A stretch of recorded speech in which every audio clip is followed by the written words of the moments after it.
কলমৰ মাজত কি থাকে কোৱাচোন উত্তৰটো তোমালোকে অলপমান ভাবি চাই।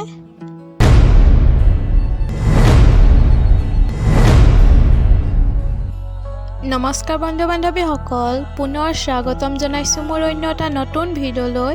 আৰু আপোনালোকে চাই আছে GK কুৱেশ্যন। বলক তেন্তে দেৰি নকৰি আজিৰ ভিডিঅ' আৰম্ভ কৰোঁ।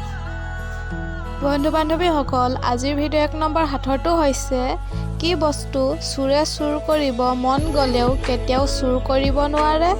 উত্তৰটো কি হ'ব ভাবাচোন তোমালোকে।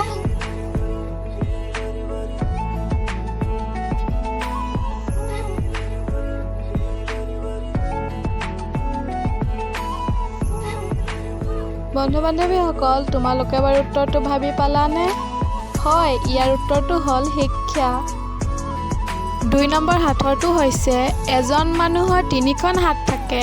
তোমালোকে ক'ব পাৰিবানে সেই হাতকেইখন কি কি?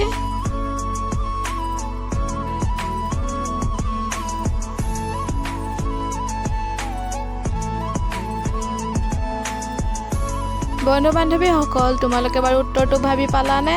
হয়, ইয়াৰ উত্তৰটো হ'ল সোঁহাত, বাওঁহাত আৰু অজুহাত। বন্ধু বান্ধৱীসকল, আজিৰ ভিডিঅ'ৰ 3 নম্বৰ সাঁথৰটো হৈছে সেইটো কি যিটো এজনী ছোৱালীয়ে বিয়া হোৱাৰ লগে লগে এৰিব লাগে। কোৱাচোন উত্তৰটো অলপমান ভাবি চাই।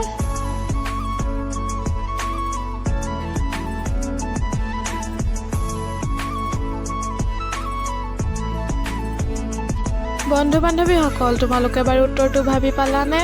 হয়, ইয়াৰ উত্তৰটো হ'ল নিজৰ উপাধি। 4 নম্বৰ সাঁথৰটো হৈছে এনেকুৱা কি কাম ল'ৰাতকৈ ছোৱালীয়ে কৰি বেছি ভাল পায়। উত্তৰটো কি হ'ব তোমালোকে ভাবাচোন।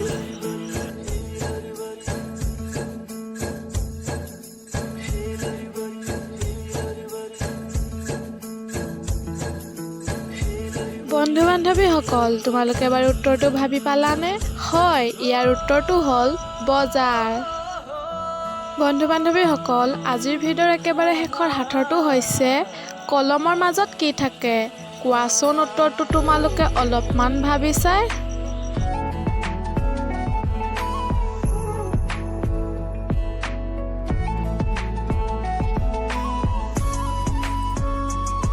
বন্ধু বান্ধৱীসকল, তোমালোকে বাৰু উত্তৰটো ভাবি পালানে? হয়, ইয়াৰ উত্তৰটো হ'ল ল আখৰটো।